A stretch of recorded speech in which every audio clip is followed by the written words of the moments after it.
Olá pessoal, tudo bom?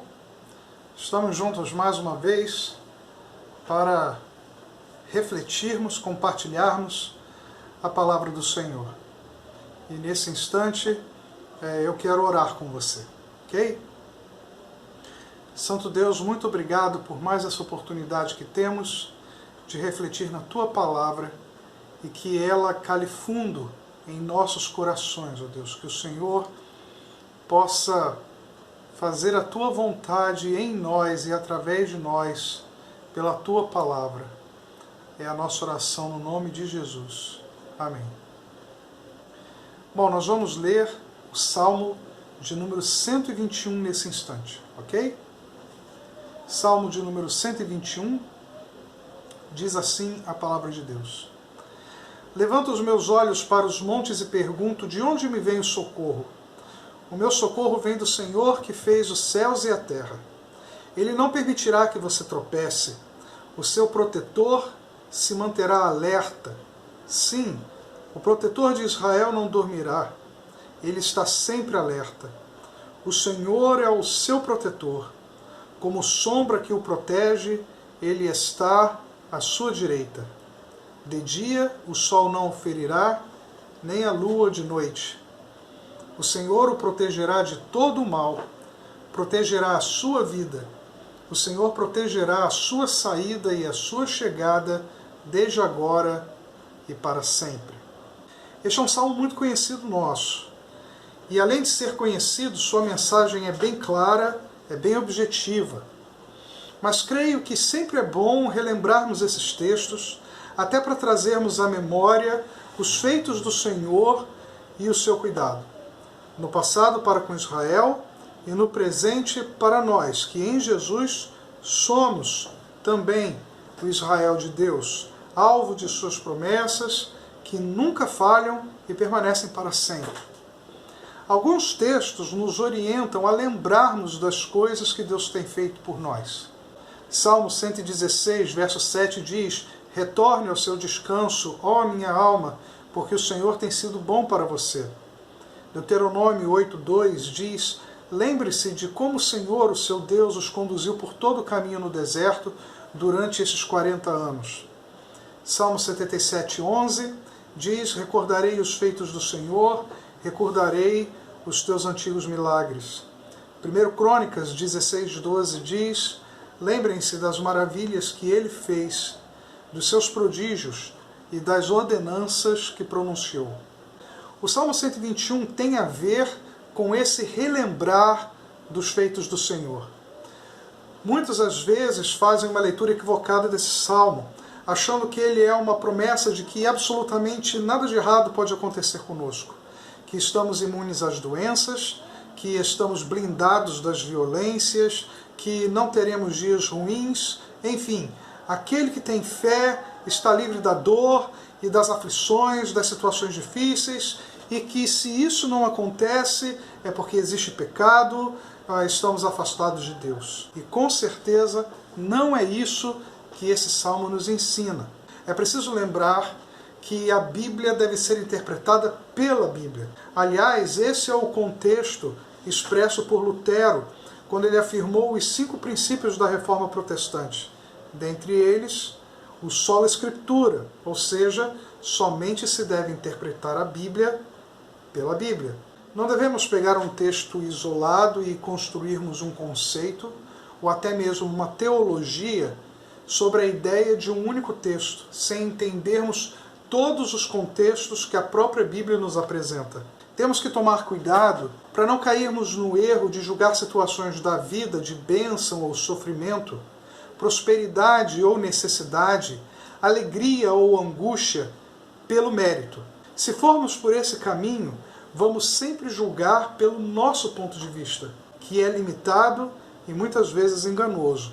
Pelo nosso ponto de vista e pela maldade que existe em nosso coração, olhamos para alguém que deveria sofrer, e aí esse deveria sofrer com um par de aspas bem grande. Olhamos para alguém que deveria sofrer e não sofre. Ou alguém que merecia ter todas as recompensas, mas não recebe. O fato é um só. Não existe essa regra. Nosso julgamento é subjetivo, falho e muitas vezes corrompido. No Salmo 73, o salmista cometeu esse erro e justamente por isso entrou numa crise profunda. Ele diz, no verso 2, quanto a mim, os meus pés quase tropeçaram, por pouco não escorreguei, pois tive inveja dos arrogantes quando vi a prosperidade desses ímpios. E ainda diz mais, lá no verso 13, certamente foi-me inútil manter puro o coração e lavar as mãos na inocência, pois o dia inteiro sou afligido e todas as manhãs sou castigado. Até que ele percebe o erro que ele estava cometendo, ele cai em si e diz assim, lá no verso 16, quando tentei entender tudo isso, achei muito difícil para mim. Até que entrei no santuário de Deus e então compreendi o destino dos ímpios. Certamente os pões em terreno escorregadio e os fazes cair na ruína. Como são destruídos de repente, completamente tomados de pavor. São como um sonho que se vai quando a gente acorda. Quando te levantares, Senhor, tu os farás desaparecer. Quando o meu coração estava amargurado e no íntimo eu sentia inveja, agi como insensato e ignorante. Minha atitude para contigo era a de um animal irracional. Tudo acontece com todos. É assim que a vida é. Uma pessoa que faz tudo certinho, que anda direitinho, tem tudo para dar certo, mas não necessariamente. Essa pessoa ela pode passar por grandes tribulações, por momentos de aflições muito intensos. Da mesma forma, uma pessoa que vive errado tem tudo para se dar mal, mas às vezes pode acontecer de, nesta vida, não sofrer as consequências. Estamos cansados de ver exemplos na sociedade de impunidade. Esse é um dos motivos por que não devemos julgar ninguém. Porque nenhum ser humano é completamente mau, por pior que seja o seu caráter, e da mesma forma, ninguém é completamente bom. Em Marcos 10, 17, quando aquele jovem corre até Jesus e o pergunta, bom mestre, que devo fazer para herdar a vida eterna? O que Jesus responde para ele, já interpretando as suas palavras, é o seguinte, se você me vê como um mestre simplesmente humano, nesse sentido que você quer dar, eu não sou. Olhando só para o humano, olhando para mim, achando que eu sou um rabino como qualquer outro, nesse sentido, bom, apenas Deus. Uma pessoa pode ser muito boa, mas não será completamente. Sempre haverá o mal nela, porque isso é da natureza humana. E mesmo uma pessoa má, sempre haverá alguma bondade, porque mesmo completamente separada de Deus, ela foi feita à sua imagem e semelhança. Em João 9, ao passarem por um cego de nascença, os discípulos perguntaram para Jesus, quem pecou para ele nascer assim? Ele mesmo ou seus pais? E Jesus responde, nenhum nem outro, ele apenas nasceu cego. Não há uma questão moral aqui, não tem pecado aqui. Ele apenas nasceu assim. Mas vocês verão que mesmo através da vida de um homem como esse, a obra de Deus pode se manifestar. Entendido isso, vamos voltar ao Salmo 121. Esse salmo era um cântico dos peregrinos. Sabemos que os judeus precisavam ir pelo menos uma vez por ano ao templo, e essa poesia era recitada ou cantada por aqueles que faziam essa viagem para Jerusalém. E enquanto cantavam, relembravam os feitos do Senhor, quem verdadeiramente era o Senhor, e que poderiam confiar nele em todo o tempo. Vamos ver algumas lições que esse texto nos ensina. Em primeiro lugar, devemos levantar os nossos olhos. É a primeira coisa que o salmista diz quando inicia este salmo. Como eu disse, esse salmo é um cântico de peregrinos. Aquelas pessoas, homens e mulheres, tinham que muitas vezes fazer um longo caminho até Jerusalém. viajavam a pé, viajavam em montarias ou em carroças muito desconfortáveis. O caminho da peregrinação é um caminho longo, difícil, mas o foco é a cidade santa, Jerusalém, para ali adorarem ao Senhor. Somos peregrinos nessa vida. Estamos nessa mesma viagem com eles, a caminho de Jerusalém. Mas a Jerusalém, não de um templo que foi derrubado e depois reconstruído, mas a Jerusalém eterna, que habitaremos eternamente juntamente com o Senhor. Porém sabemos que nossa jornada aqui é longa, muitas vezes difícil. Quando nos abatemos, nos entristecemos, ficamos cabisbaixos, nosso semblante cai e as dificuldades recaem sobre nossas cabeças, nos fazendo olhar para baixo. Quando olhamos para baixo, só vemos o que está ao nosso redor. Nosso campo de visão fica extremamente reduzido. Só enxergamos as pedras à nossa frente, o chão seco e empoeirado, as rachaduras e os buracos do caminho. Para não nos perdermos, para focarmos no caminho, precisamos levantar nossas cabeças e os nossos olhos. Na Bíblia, Deus é chamado de Deus do céu. Apocalipse 11, 13, 16, 11. Também diz que o trono de Deus e a sua morada está no céu. Mateus 5, 34, 23, 22, 1 Pedro 3, 22, Marcos 16, 19. Muitas vezes, quando oramos, erguemos nossas cabeças e olhamos para o céu. Porque mesmo sabendo que a morada do Senhor não é o céu físico que nós contemplamos com os nossos olhos, entendemos que Ele está elevado acima de nós e por isso olhamos para o alto. Quando olhamos para o alto, vemos o infinito, compreendemos melhor que as coisas não se resumem ao que enxergamos. Porém, há muito mais além daquilo que podemos ver. E o Senhor, por estar no alto, é o único que pode nos guiar nessa jornada com uma visão ampla, com a visão total de tudo que está no caminho. Pode nos guiar como um farol, como um GPS, como uma bússola, nos fazendo andar com firmeza e segurança, mesmo se o caminho for pedregoso ou esburacado. Porque a seus anjos Ele dará ordens a seu respeito, para que o protejam em todos os seus caminhos. Com as mãos, eles o segurarão, para que você não tropece em alguma pedra. Salmo 91, versos 11 e 12. Se o seu caminho está difícil, levante os seus olhos.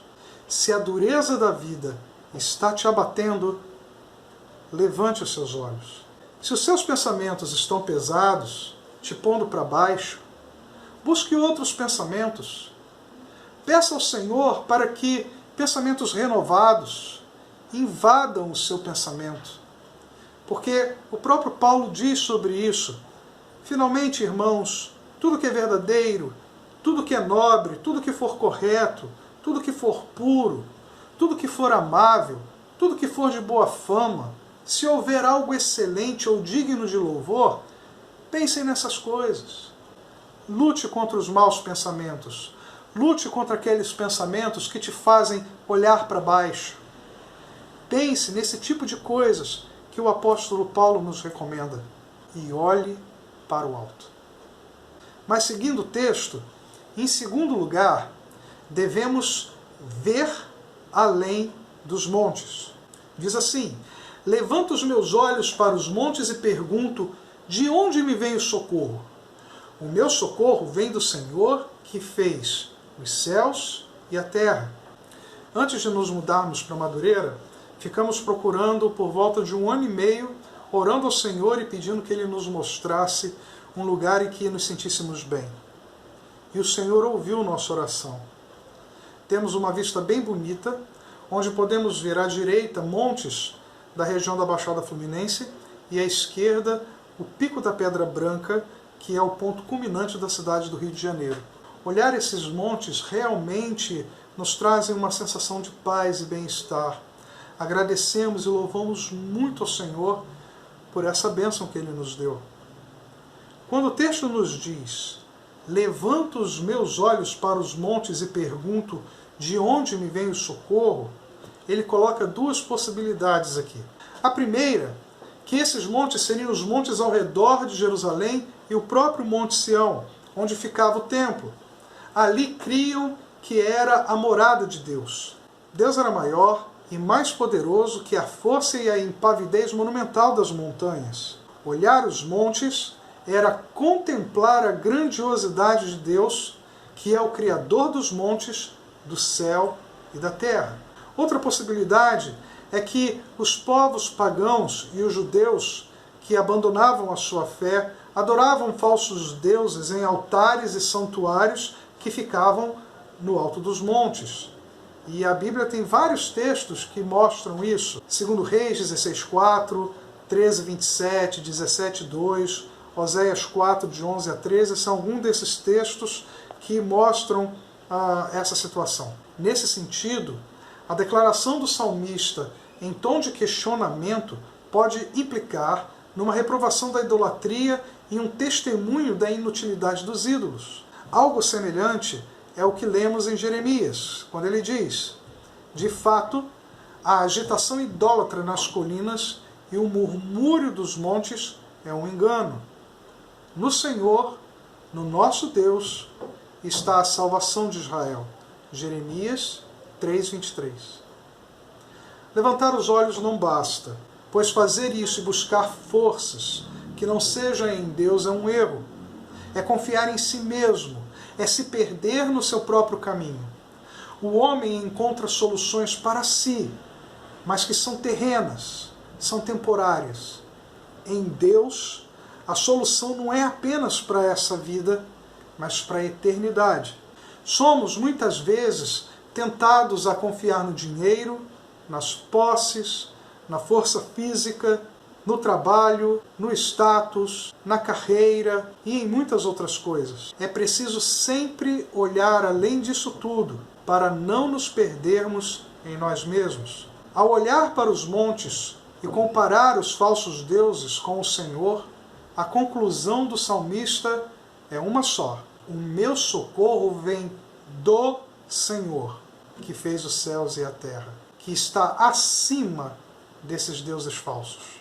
Qualquer que seja o significado, é preciso lembrar que esse Deus não habita só nos montes, mas habita em nós. Os judeus criam que o templo era a morada do Senhor, mas nós hoje somos o templo do Espírito Santo. Esse Deus que habita nas alturas, que é maior que os montes, criador de tudo que há, através de Jesus, habita em você. Quando o salmista faz essa pergunta, não a faz para outra pessoa, mas faz para si mesmo, porque ele já tinha a certeza da resposta. Ver além dos montes é contemplar e lembrar e viver nessa certeza de que esse Deus Todo-Poderoso está conosco sempre. E daí, seguimos o texto e aprendemos que, em terceiro lugar, o Senhor não desgruda da gente. Diz lá ainda o Salmo: Ele não permitirá que você tropece. O seu protetor se manterá alerta. Sim, o protetor de Israel não dormirá. Ele está sempre alerta. O Senhor é o seu protetor. Como sombra que o protege, Ele está à sua direita. De dia, o sol não o ferirá, e nem a lua de noite. Assista esse pequeno trecho do desenho do Peter Pan. Dá uma olhadinha. Onde, lindinho? Veja ali. Está aí? Eu perdi por aqui.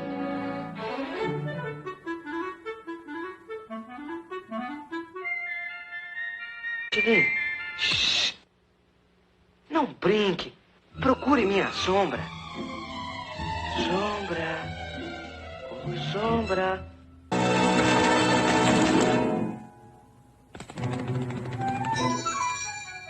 Hã?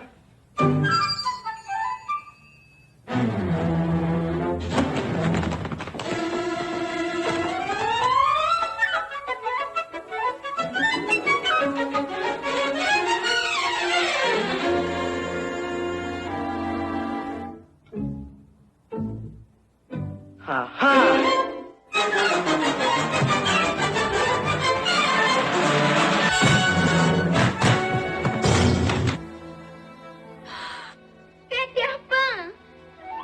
Oh, Peter! Sabia que ia voltar. Guardei a sombra para você. Espero que não esteja amarrotada. Você é exatamente como eu pensava. Ou talvez um pouco mais alto, mas... não adianta grudar com sabão, Peter. Vou fazer. É assim que se deve fazer. Mas ainda não sei como é que a Naná conseguiu pegar a sua sombra. Ela não é... Oh, sente só um instante. Ela não é feroz, é boa. É a nossa maceca. Mas papai disse... Mas como fala? É, falo muito, hein? Oh, Vamos, costure isso. meu nome é Wendy. Wendy Moira Ângela da... O Andy chega. Oh, mas como é que ela pegou sua sombra, Peter? Pulou em cima de mim. Quando eu estava aqui, O que é que você veio fazer? para escutar suas histórias. Minhas histórias? Mas só falam de você. Claro, por isso mesmo. Conto depois para os meninos. Os meninos? Oh, eu me lembro. São órfãos. Uhum. Que bom ter voltado esta noite. Ao contrário da sombra de Peter Pan, o Senhor é esta sombra que está sempre conosco. Nunca desgruda da gente. Mais ainda, quando o sol dos problemas vier queimar você, Ele é a sombra que te protege. Quando o frio da noite chega e nos vemos sozinhos, no escuro, perdidos, Ele é quem nos abriga. Podemos dormir tranquilos porque o Senhor é aquele guarda que sabemos que nunca vai tirar um cochilo. Estará sempre pronto a nos defender e a nos proteger nos momentos de perigo. O salmista sabia que na sua viagem para Jerusalém os perigos eram muitos. Ladrões, força da natureza, doenças, acidentes. Mas ele sabia que Deus estaria sempre com ele para ajudá-lo a superar todos esses obstáculos. Quando Paulo escreve sua carta aos Romanos, ele faz essa mesma declaração de fé. Quando ele escreve: pois estou convencido de que nem a morte, nem a vida, nem anjos, nem demônios, nem o presente, nem o futuro, nem quaisquer poderes, nem altura, nem profundidade, nem qualquer outra coisa na criação será capaz de nos separar do amor de Deus que está em Cristo Jesus, nosso Senhor. Nenhum obstáculo te afasta do amor de Deus por você. Não há força alguma no universo que seja mais poderoso do que o amor de Deus por você. Não há nada que possa fazer Deus mudar de ideia e deixar de te cuidar, de te sustentar e de te amar. Enfim, em quarto e último lugar, o salmista termina dizendo que o seu cuidado não é só para esta vida, mas para a eternidade. Diz lá o final do Salmo: o Senhor o protegerá de todo o mal, protegerá a sua vida. O Senhor protegerá a sua saída e a sua chegada, desde agora para sempre. Deus cuida da gente sempre, não importa o tamanho do problema, mas o interesse dele por nós é muito maior do que nos livrar de enrascadas. Ele quer cuidar de nossa vida, mas não só esta vida, mas principalmente a vida eterna. Ou seja, desde agora, enquanto você está aqui, mas também para sempre. Muitos cometem esse erro de quererem algo de Deus por um momento, ou reconhecê-lo só em um momento. No livro de Daniel, nós temos 2 exemplos bem claros acerca disso. Quando Daniel revelou o significado do sonho a Nabucodonosor, ele reconheceu a grandeza do Deus de Daniel e até o louvou, mas não se rendeu a ele. Somente anos depois, quando o Senhor o humilhou e o fez viver como um animal, é que ele reconheceu o Senhor como sendo o único Deus. Mais à frente, com Dario, após Daniel ser livre da cova dos leões, Dario fez a mesma coisa. Rendeu louvores ao Deus de Daniel, mas não houve entrega, não houve conversão ao Senhor. Pessoas se enganam o tempo todo nisso, justamente porque julgam que a ação de Deus por nós está baseada no mérito, quando não é. É por graça, sempre por graça. Quando querem algo, vão à igreja, pedem oração, mudam o comportamento durante algum tempo, mas depois voltam a viver suas vidas e se esquecem de Deus. Deus revela o seu poder e a sua glória do jeito que Ele quer, a quem Ele quiser e quando Ele quiser. Mas quem serve de coração a Deus não se limita a algum momento ou problema específico e pontual. Não o busca por interesse, mas viverá em gratidão permanente, porque sabe que o Senhor vive nele permanentemente. O Senhor cuida de nossa vida aqui, mas Ele quer que vivamos nele para que Ele nos transforme e estejamos eternamente com Ele na glória. Não busque o Senhor por interesse, mas por reconhecimento, por entrega, por submissão, por saber que o que Ele fez por você para a eternidade é muito maior do que todas as bênçãos somadas que Ele te der nesta vida terrena. No final de sua vida, encarando a certeza da morte, Paulo mostrou essa confiança.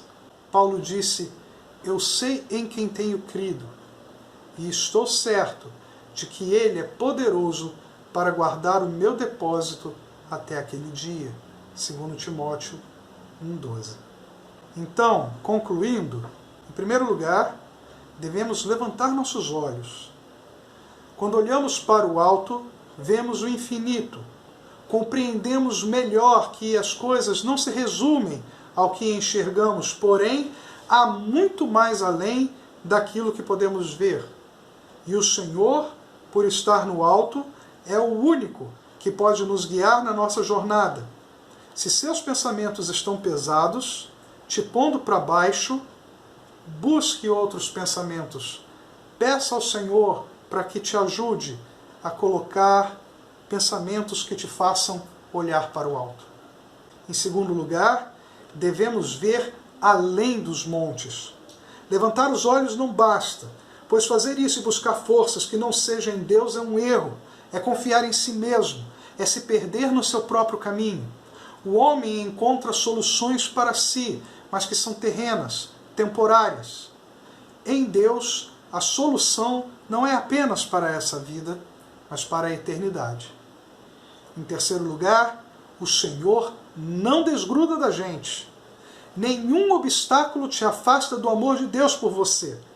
Não há força alguma em todo esse universo que seja mais poderoso do que o amor que Deus tem por você. Não há nada que possa fazer Deus mudar de ideia e deixar de te cuidar, de te sustentar e de te amar. E por fim, em quarto lugar, o cuidado de Deus não é só para esta vida, mas para a eternidade. Não busque ao Senhor por interesse, mas por reconhecimento, por entrega, por submissão. Por saber que o que Ele fez por você para a eternidade é muito maior que todas as bênçãos somadas que Ele te der nessa vida terrena. Que Deus nos abençoe.